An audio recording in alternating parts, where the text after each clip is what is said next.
Welcome to our Structure of Atom, Section 1, Subatomic Particles. ഈ ടോപ്പിക്കിലെ മൂന്നാമത്തെ class ആണിത്.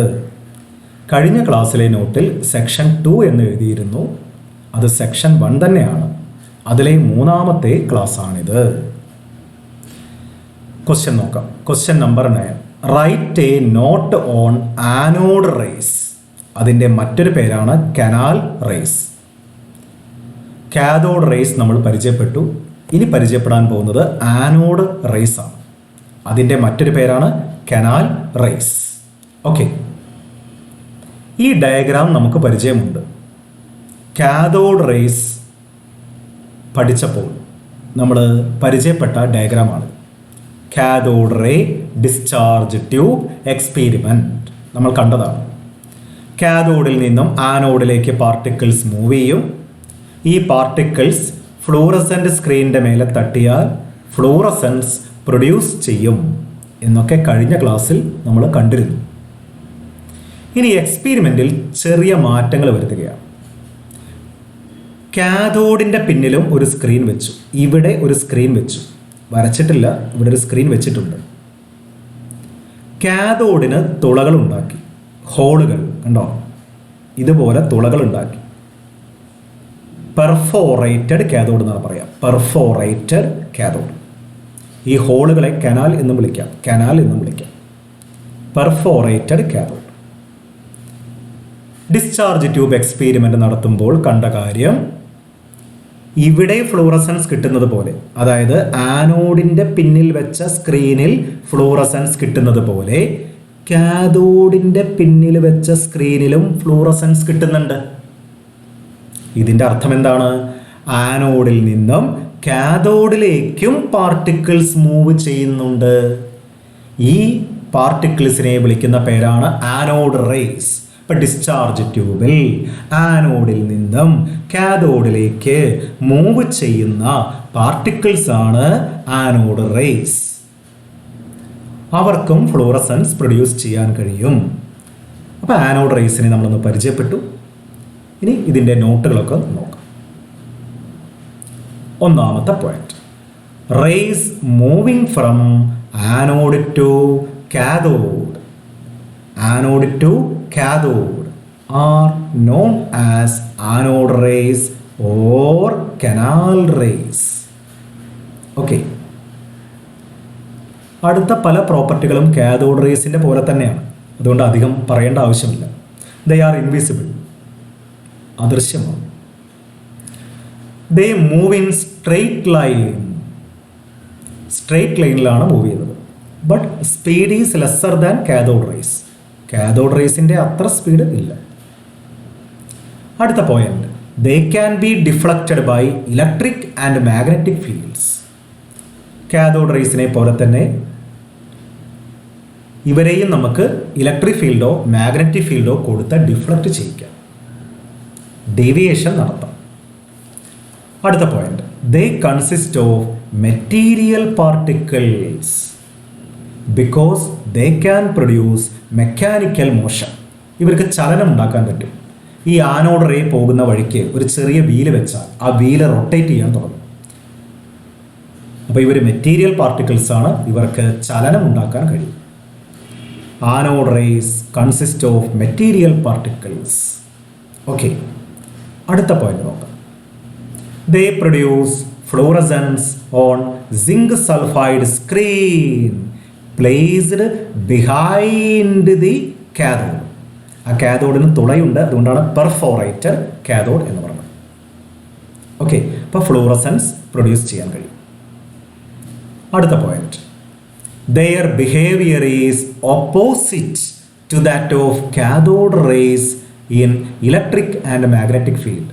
Cathode റേസിൻ്റെ നേരെ വിപരീത സ്വഭാവമാണ് ആനോഡ് റേസിന്, ഇലക്ട്രിക് ഫീൽഡിലും മാഗ്നറ്റിക് ഫീൽഡിലും. അതിൻ്റെ അർത്ഥം എന്തായിരിക്കും? കാഥോഡ് റേസിൽ നെഗറ്റീവ്ലി ചാർജ്ഡ് പാർട്ടിക്കിൾസ് ആണ്. അപ്പോൾ ഇതിലെന്തായിരിക്കും ഉള്ളത്? Positively charged particles. So they contain positively charged particles. They contain positive ions. അപ്പോൾ ആനോഡ് റേസിൽ പോസിറ്റീവ് അയോൺസ് ആണുള്ളത്, പോസിറ്റീവ്ലി ചാർജ്ഡ് പാർട്ടിക്കിൾസ് ആണ് ഉള്ളത്. അടുത്ത പോയിന്റ് നല്ലവണ്ണം ശ്രദ്ധിക്കണം. ഡിസ്ചാർജ് ട്യൂബിൽ ഹൈഡ്രജൻ നിറച്ചു എന്ന് കരുതുക. ഏറ്റവും കനം കുറഞ്ഞ ആനോഡ് റേ പാർട്ടിക്കിൾ കിട്ടും. ഏറ്റവും കനം കുറഞ്ഞ ലൈറ്റസ്റ്റ് ആയിട്ടുള്ള ആനോഡ് റേ പാർട്ടിക്കിൾ കിട്ടും. അതിനെ വിളിക്കുന്ന ഓമന പേരാണ് പ്രോട്ടോൺ. ഇപ്പം ലൈറ്റസ്റ്റ് എന്ന് പറഞ്ഞാൽ കനം കുറഞ്ഞ lightest anode ray particle is produced when hydrogen is taken in the discharge tube. It is known as proton. M കുറവാണ്, അതുകൊണ്ട് E/M വളരെ കൂടുതലായിരിക്കും. It has highest E/M value, charge to mass ratio. ഇതാണ് E/M value. ഇങ്ങനെയാണ് പ്രോട്ടോണിനെ കണ്ടെത്തിയത്. അപ്പോൾ anode ray പാർട്ടിക്കിൾസിൽ നിന്നാണ് നമ്മൾ പ്രോട്ടോണിനെ കണ്ടെത്തിയത്. കാഥോഡ് റേസിൽ നിന്ന് ഇലക്ട്രോണിനെ കണ്ടെത്തി, ആനോഡ് റേസിൽ നിന്ന് പ്രോട്ടോണിനെ കണ്ടെത്തി. അപ്പോൾ ഹൈഡ്രജനെ ഡിസ്ചാർജ് ട്യൂബിൽ എടുക്കുമ്പോഴാണ് പ്രോട്ടോണിനെ കിട്ടുന്നത്. The lightest anode ray particle is known as proton. The lightest positively charged particles അല്ലെങ്കിൽ ആനോഡ് റേ പാർട്ടിക്കിൾസ്. ഇവിടെ ആനോഡ് റേ പാർട്ടിക്കിൾസ് എന്ന് എഴുതാം. Anode ray particles are called protons. പ്രോട്ടോണിൻ്റെ മാസ് നോക്കൂ, ഇവിടെ എഴുതിയിട്ടുണ്ട്. അത് ഹൈഡ്രജൻ ആറ്റത്തിൻ്റെ മാസിന് ഏകദേശം തുല്യമാണ്. Mass of a proton is found to be 1.67 into 10⁻⁻27 kilogram, which is nearly same as that of a hydrogen atom. ഇനി ചാർജ് നോക്കാം. The charge on the proton is equal in magnitude but opposite in sign to that of an electron. ഇലക്ട്രോണിൻ്റെ ചാർജിൻ്റെ മാഗ്നിറ്റ്യൂഡിനോട് തുല്യമാണ്, പക്ഷെ sign opposite ആണ്. ഇലക്ട്രോണിൻ്റെ charge നമുക്കറിയാം 1.6 into 10⁻⁻19 C ആണ്. ഇലക്ട്രോണിൻ്റെ ചാർജ് നെഗറ്റീവാണ്. അപ്പോൾ പ്രോട്ടോണിൻ്റെ ചാർജ് എന്തായിരിക്കും? പോസിറ്റീവ്. ഈ ചിഹ്നം മാത്രമേ മാറുന്നുള്ളൂ. ഇലക്ട്രോൺ ഒരു ഫണ്ടമെൻ്റൽ പാർട്ടിക്കിളാണ്. ഇലക്ട്രോണിൻ്റെ ചാർജിനോട് തുല്യമാണ് പ്രോട്ടോണിൻ്റെ ചാർജ്, സൈൻ മാത്രമേ വ്യത്യാസമുള്ളൂ. അതുകൊണ്ട് proton is A fundamental particle of an atom. ഒരു ആറ്റത്തിലെ ഫണ്ടമെൻ്റൽ പാർട്ടിക്കിളാണ് പ്രോട്ടോൺ. അങ്ങനെ നമുക്ക് തെളിയിക്കാൻ പറ്റും. ഇനി ആനോഡ് റേ പാർട്ടിക്കിളിൻ്റെ മാസ് എന്തായിരിക്കും? ഡിസ്ചാർജ് ട്യൂബിലെടുക്കുന്ന ഗ്യാസിൻ്റെ ഒരാറ്റത്തിൻ്റെ മാസിനോട് തുല്യമായിരിക്കും. ഡിസ്ചാർജ് ട്യൂബിലെടുക്കുന്ന ഗ്യാസിലെ ഒരാറ്റം എടുക്കുക, അതിൻ്റെ മാസ് എത്രയാണോ അതായിരിക്കും ആനോഡ് റേ പാർട്ടിക്കിളിൻ്റെ മാസ്. അതും ഒരു പ്രത്യേകതയാണ്. The mass of the anode ray particle is nearly equal to the എന്തിനോട്? Mass of the atom of the gas itself. ഇപ്പം ഗ്യാസിലെ ഒരാറ്റത്തിൻ്റെ മാസ് എത്രയാണോ അത് തന്നെയായിരിക്കും ആനോഡ് റേ പാർട്ടിക്കിളിൻ്റെ മാസ്. ഇപ്പം ആനോഡ് റേസിൻ്റെ കുറേ പ്രത്യേകതകൾ നമ്മൾ കണ്ടു. ആനോഡ് റേസിൻ്റെ പ്രത്യേകതകൾ. കാഥോഡ് റേസിൻ്റെ പല പ്രോപ്പർട്ടികളും ഇവർക്കുമുണ്ട്. സ്ട്രെയിറ്റ് ലൈനിൽ മൂവ് ചെയ്യും, ഇൻവിസിബിൾ ആണ്. പിന്നെ ഇവർക്ക് പോസിറ്റീവ് ചാർജുള്ള പാർട്ടിക്കിൾസ് ആണുള്ളത്. They can be deflected by electric and magnetic fields. They consist of material particles. അങ്ങനെ ആനോഡ് റേസിൻ്റെ പ്രോപ്പർട്ടീസ് നമ്മൾ പഠിച്ചു വയ്ക്കണം. ഇനി കുറച്ചും കൂടെ വായിക്കാൻ താല്പര്യമുള്ള ആൾക്കാർക്ക് 1-2 കാര്യങ്ങൾ. ഗോൾഡ്സ്റ്റെയിൻ 1886 discovered the existence of positively charged particle in an atom while conducting the discharge tube experiment with a perforated cathode. ഇപ്പം നമ്മൾ മേൽപ്പറഞ്ഞ എക്സ്പെരിമെൻ്റ് നടത്തിയത് ഗോൾഡ്സ്റ്റെയിനാണ്. കാഥോഡിൻ്റെ പിന്നിൽ വെച്ചിരിക്കുന്ന സ്ക്രീനിൽ ഫ്ലൂറസൻസ് കിട്ടി. ഇതിൽ നിന്നാണ് ഒരാറ്റത്തിൽ പോസിറ്റീവ്ലി ചാർജ്ഡ് പാർട്ടിക്കിൾ ഉണ്ട് എന്ന് ഗോൾഡ്സ്റ്റെയിൻ കണ്ടെത്തിയത്. അപ്പോൾ ഒരു പോസിറ്റീവ് ചാർജുള്ള പാർട്ടിക്കിൾ ആറ്റത്തിലുണ്ട് എന്നുള്ളത് മേൽപ്പറഞ്ഞ പരീക്ഷണത്തിൽ നിന്നാണ് വ്യക്തമായത്. ഇയാൾ കണ്ട കാര്യം, he observed a new type of luminous rays coming from the side of the anode and emerging through the holes or canals in the cathode. ഇയാൾ കണ്ടെത്തിയ കാര്യം എന്താണ്? ആനോഡിൻ്റെ സൈഡിൽ നിന്നും റേസ് പുറപ്പെടുന്നു, എന്നിട്ട് കാഥോഡിൻ്റെ ഉള്ളിലുള്ള ഹോൾ അല്ലേ, കാഥോഡിലെ ഹോളിലൂടെ, ഈ ഹോളിനെ വിളിക്കുന്ന പേര് കനാൽസ് എന്നാണ്. കാഥോഡിലെ ഹോളിലൂടെ ഇവർ പുറത്തേക്ക് വന്ന് സ്ക്രീനിൽ തട്ടുന്നു. ഇങ്ങനെ കനാൽസിലൂടെ വരുന്നത് കൊണ്ടാണ് ഇവരെ കനാൽ റേസ് എന്നുള്ളൊരു പേര് കൂടെ കൊടുത്തത്. കനാൽ റേസ്, കാഥോഡിലെ കനാൽസ് അല്ലെങ്കിൽ ഹോൾസ്, അതിലൂടെയാണ് ഇവർ പുറത്തേക്ക് ഇറങ്ങി സ്ക്രീനിൽ തട്ടുന്നത്. ഈ 2 പോയിന്റ് ഒന്ന് വായിച്ച് നോക്കുക. ഗോൾഡ്സ്റ്റെയിൻ ആണ് മേൽപ്പറഞ്ഞ ഡിസ്ചാർജ് ട്യൂബ് എക്സ്പെരിമെൻ്റ് നടത്തി ആറ്റത്തിൽ ഒരു പോസിറ്റീവ് ചാർജുള്ള പാർട്ടിക്കിൾ ഉണ്ട് എന്ന് പ്രെഡിക്റ്റ് ചെയ്തു. ഓക്കെ, അടുത്ത ചോദ്യവും നിങ്ങൾക്കൊരു ഐഡിയ കിട്ടാൻ വേണ്ടിയിട്ടാണ്. പരീക്ഷയ്ക്കൊന്നും അങ്ങനെ ചോദിക്കാറില്ല. Write a note on the origin of cathode rays and anode rays. ഈ കാഥോഡ് റേസും ആനോഡ് റേസും എങ്ങനെയാണ് ഉണ്ടാവുന്നത്, അതിനെക്കുറിച്ചൊരു വിവരണം നോക്കാം. The cathode rays are first producer from the material of the cathode. നമ്മൾ കാഥോഡായിട്ട് ഉപയോഗിക്കുന്ന മെറ്റീരിയലിൽ നിന്ന് തന്നെയാണ് കാഥോഡ് റേസ് ഉണ്ടാവുന്നത്. പിന്നെയോ and then from the gas inside the discharge tube. And then from the gas inside the discharge tube. എങ്ങനെ?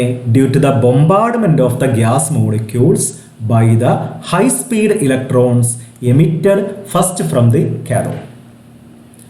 അപ്പോൾ കാഥോഡ് റേസ് ഉണ്ടാകുന്നത് കാഥോഡിൽ നിന്ന് തന്നെയാണ്. പിന്നെ എവിടുന്നാണ് ഉണ്ടാകുന്നത്? അപ്പോൾ തുടക്കത്തിൽ കാഥോഡിൽ നിന്ന് ഉണ്ടാവും. പിന്നെ എവിടുന്നാണ് ഉണ്ടാകുന്നത്? ഡിസ്ചാർജ് ട്യൂബിൽ നിറച്ചിരിക്കുന്ന ഗ്യാസിൽ നിന്ന്. എങ്ങനെയാണ് ഗ്യാസിൽ നിന്ന്? ആദ്യമുണ്ടായ ഇലക്ട്രോണുകൾ ഗ്യാസ് മോളിക്യൂളുമായി കൂട്ടിമുട്ടും, അല്ലെങ്കിൽ ഗ്യാസിലെ ആറ്റങ്ങളുമായി കൂട്ടിമുട്ടും. കൂട്ടിമുട്ടുമ്പോൾ സംഭവിക്കുന്നത് എന്താണ്? ആറ്റത്തിൽ നിന്നും ഇലക്ട്രോണുകൾ തെറിച്ചു പോകും. ഇലക്ട്രോണുകൾ പോകുന്നത് കാഥോഡ് റേസ് ആയിട്ട് മാറും. ബാക്കിയുള്ളത് എന്തായിട്ട് മാറും? പോസിറ്റീവ് അയോൺസ് ആയിട്ടാണ്. പോസിറ്റീവ് അയോൺസ് ആയിട്ടാണ് മാറുന്നത്. ആ പോസിറ്റീവ് അയോൺസും കൂടെ ഉണ്ടാകും എന്നർത്ഥം. അപ്പം ഡിസ്ചാർജ് ട്യൂബിലെ ഗ്യാസ് മോളിക്യൂൾസിൽ നിന്ന് അല്ലേ ഇലക്ട്രോൺസ് ഉണ്ടാകുന്നുണ്ട്, കൂടാതെ പോസിറ്റീവ് ചാർജുള്ള പാർട്ടിക്കിൾസും ഉണ്ടാകുന്നുണ്ട്. On their way towards anode, the high speed electrons of the cathode rays collide with the atoms or molecules of the gas. As a result, one or more electrons are knocked out, producing positively charged particles. ഇതിനെയാണ് anode raise എന്ന് പറയുന്നത്. അപ്പോൾ വളരെ സിമ്പിളാണ്. എങ്ങനെയാണ് ഉണ്ടാകുന്നത്? Cathode rays ആദ്യം ഉണ്ടാകുന്നത് കാഥോഡിൽ നിന്ന് തന്നെയാണ്. പിന്നീട് ഉണ്ടാകുന്നത് ഡിസ്ചാർജ് ട്യൂബിലെ ഗ്യാസിൽ നിന്നാണ്. ആദ്യമുണ്ടായ ഇലക്ട്രോണുകൾ ഗ്യാസ് ആറ്റങ്ങളുമായി കൂട്ടിമുട്ടും. ഗ്യാസ് ആറ്റങ്ങളുമായി കൂട്ടിമുട്ടി അതിൽ നിന്ന് ഇലക്ട്രോണുകൾ പുറത്തേക്ക് വരും. ഇലക്ട്രോണുകൾ കാഥോഡ് റേസ് ആയിട്ട് മാറും. ബാക്കിയുള്ള പോസിറ്റീവ് ചാർജുള്ള അയോണുകളാണ് ആനോഡ് റേസ് ആയിട്ട് മാറുന്നത്. ഇങ്ങനെയാണ് ഇതിൻ്റെ ഒരു ഒറിജിൻ. അപ്പോൾ താല്പര്യമുള്ളവർക്ക് ഈ നോട്ടൊന്ന് നോക്കാം, എങ്ങനെയാണ് ആനോഡ് റേസും കാഥോഡ് റേസും ഉണ്ടാകുന്നത് എന്ന് നോക്കാം. The cathode rays are first produced from the material of the cathode and then from the gas inside the discharge tube. Discharge tube. എങ്ങനെ? Due to the bombardment of the gas molecules, അല്ലെങ്കിൽ ഗ്യാസിലെ atom എന്ന് പറഞ്ഞാലും മതി, by the high speed electrons emitted first from the cathode. അപ്പോൾ കാഥോഡിൽ നിന്ന് ആദ്യമുണ്ടായ ഇലക്ട്രോണുകൾ ഗ്യാസ് മോളിക്യൂൾസുമായി കൂട്ടിയിടിക്കുമ്പോൾ ഇലക്ട്രോണുകൾ പുറത്തേക്ക് വരും. അപ്പോൾ കാഥോഡ് റേസ് ഉണ്ടാവും. ബാക്കി വരുന്ന പോസിറ്റീവ് ചാർജുള്ള അയോണുകളാണ് ആനോഡ് റേസ് ആയിട്ട് മാറുന്നത്. അത് തന്നെയാണ് ഇവിടെ എഴുതിയിട്ടുള്ളത്. On their way towards anode, അതായത് ഇലക്ട്രോണുകൾ ആനോഡിലേക്ക് പോകുമ്പോൾ the high speed electrons of the cathode rays collide with the atoms or molecules of the gas. As a result, one or more electrons are knocked out, producing positively charged particles. അതായത് anode raise. അപ്പോൾ കുറച്ചും കൂടെ അറിയണമെന്ന് താല്പര്യമുള്ള കുട്ടികൾക്ക് ഈ ഭാഗം ഒന്ന് വായിച്ചു നോക്കാം. എങ്ങനെയാണ് കാഥോഡ് റേസും ആനോഡ് റേസും ഉണ്ടാകുന്നത്, അതിൻ്റെ ഒറിജിൻ എങ്ങനെയാണ്? ഇതൊന്നും എക്സാമിന് അങ്ങനെ ചോദിച്ചിട്ടില്ല, ഇതിലിതൊക്കെ ഒന്ന് പറഞ്ഞു എന്ന് മാത്രം. ഓക്കെ, അപ്പോൾ നമ്മൾ പ്രോട്ടോണിനെ കണ്ടെത്തിയ രീതി ആണ് വിശദീകരിച്ചത്. ബാക്കി അടുത്ത ക്ലാസ്സിൽ.